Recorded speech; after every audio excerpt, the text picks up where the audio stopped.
Is that right? If anything, I would be a pantheist, not a pantheist. Oh, what's that? So a pantheist is, that literally creation is God. Right. So creation equals God, whereas a panentheist means in. So en means in. So it means that God is in creation, creation is in God. It's something. What's the difference between that and a pantheist? It means that there's more than just creation. There's something plus. It's like creation plus. That's how I would see it. Why do you see it that way? I just think it's. I believe in that science is the best way to verify information, and if there's any kind of God, Can science verify the supernatural?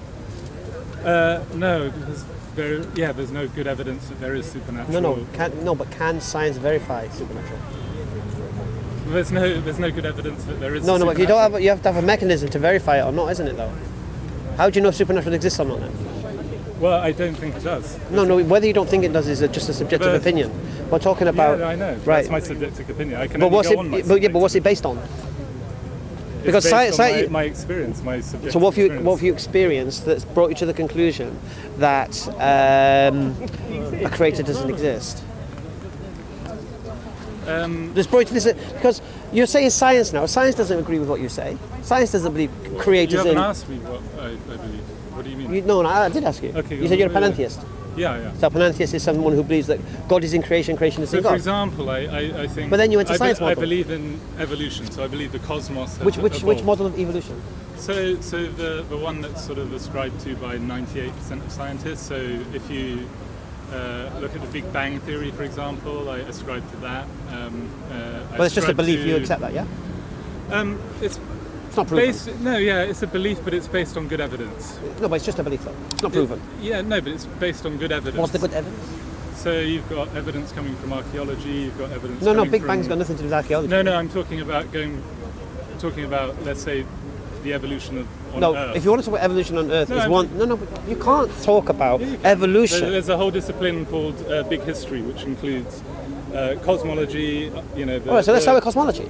We can talk about cosmology. Right, so let's talk about the evidence for cosmology. Okay. So what evidence do you have of a Big Bang? We don't have any evidence. You have a belief. You said good reason. Good reason. What's the good reason? No, good evidence, I said. So good evidence? Yeah, you have evidence coming from the Hubble telescope. What does that prove? It proves that galaxies are expanding away from each other. Right. You've got the Doppler effect, which that galaxies are moving away from each other. So you can extrapolate back and say all scientists believe in this. Probably not all. But so looking at the same evidence, they come to a different conclusion. I'd say 98. Well, that's how science works. Science works but it works on falsification. So nobody wants to say I've got the right thing in science. Yeah, they can't. They say, look, here's a hypothesis. Shoot it down. Right. That's the main thing. That's the virtue of science. So do you think the Big Bang is incompatible with the existence of God? No. Good. No. That's a good answer. Okay. So talk to me before the Big Bang. So I would go. That would be the furthest I could go as a deist kind of God. So someone who kicks off the universe and lets it go. So you believe? Okay, that's fantastic. So he would set in motions. He would. So you believe God exists? Strong nuclear force. So you believe God exists? No, I don't have good enough evidence. You just said God kicks it. What are you talking about? Kickstarts it. So God kickstarts it. I'm not saying that. I'm saying that would be. What's what you believe in? I'm saying that would be if you wanted to go down that line. No, I'm asking you what you believe. Yeah. I know. Do you believe God exists? It depends which kind of God. God is like saying. Do you believe a creator exists? It's like. Do you believe in an uncaused cause?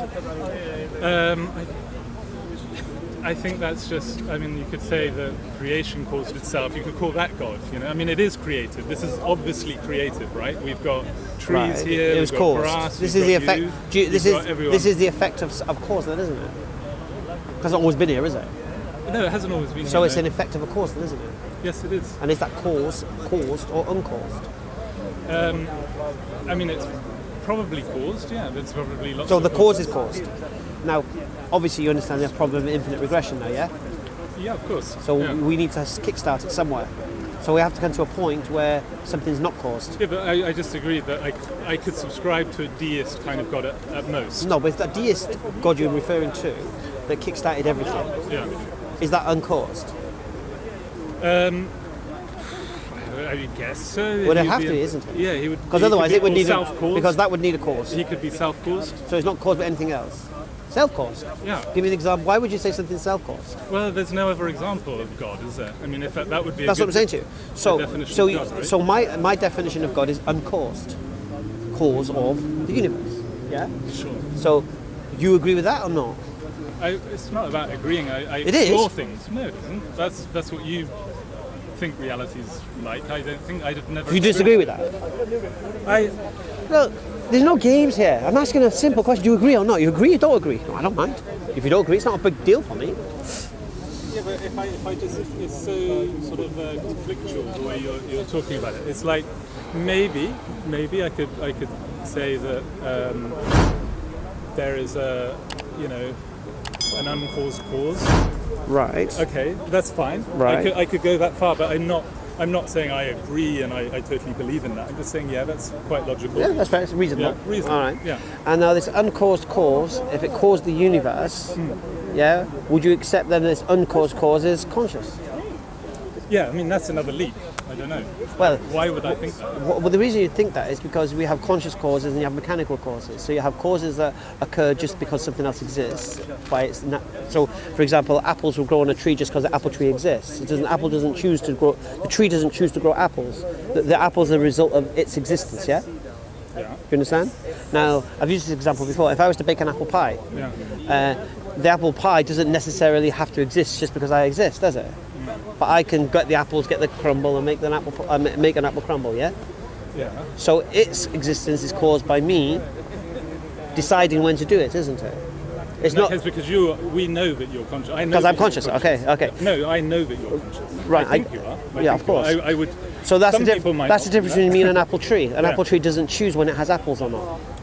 Yeah. An apple is just a consequence of its existence. Yeah. Okay. But I can verify that you're conscious. I think because I talk to you, you respond. I'm pretty much. How do you understand the term conscious?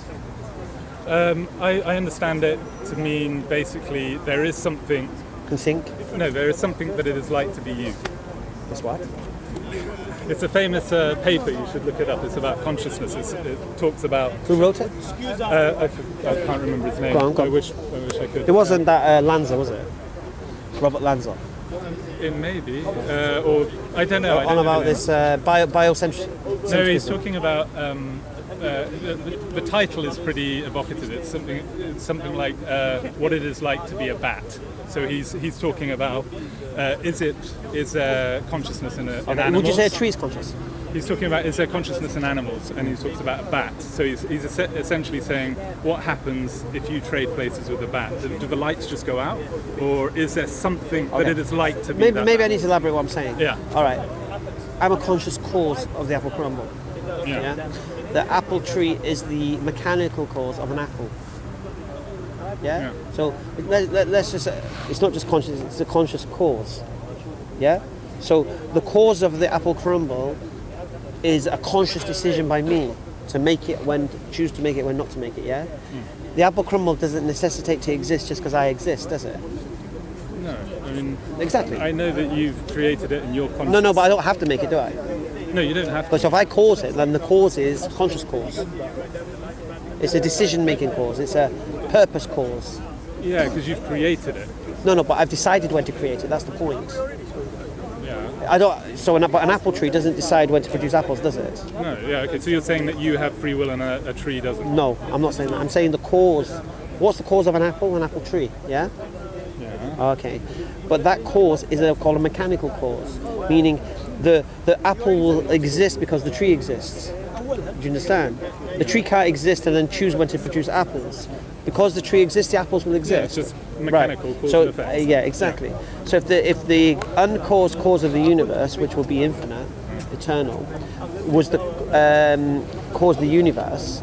But going back to the difference between you and you causing an apple crumble and a tree causing, I don't know if you causing a apple crumble is conscious. Maybe it is mechanical. I mean, that's still. Well, if it was mechanical, that means the apple crumble needs to exist because I exist. No, I'm just saying that we don't know whether the biochemistry of your brain and everything made you decide that could have been cause and effect. No. But the point here is this: if it was mechanical, that means that necessitates the apple crumble to exist because I exist. So what is the other category you're talking mechanical about? Mechanical cause. You're talking about mechanical and conscious. Conscious. Okay, so that's where we don't. I mean, for me, that's like very nebulous. Yeah. So the reason I'm using conscious is that I'm the one to decide when the apple crumble is going to come to existence. Yeah. That's what I'm saying to you. Whereas the apple tree doesn't decide when the apple comes into existence. Yeah. Assuming you do decide. Well, I've read that nonsense also. No, it's not. It is kind of. I don't know if you do decide. You're trying to say that there's no such thing as free will, no, and that everything I do is a. I'm not trying to say that. I'm saying I don't know. No, but that's what you're implying. I'm saying it could be. That's what you're implying. And I know what you're implying. You're implying the idea that. I'm saying it could be. No, but you're implying it that. See, what you're implying is that whatever I do is the result of something in the past. Yeah. There's a million causes why. Using your logic, when a man rapes a child, he's not responsible for what he's doing because it's just a product of his past. That's where it goes. That's where it goes. No, it doesn't, because if it's just mechanical chain reaction, then there's nothing he could do to avoid doing what he did. Yeah, I mean that would be a terrible conclusion. No, but unfortunately that's where you lead with your hypothesis.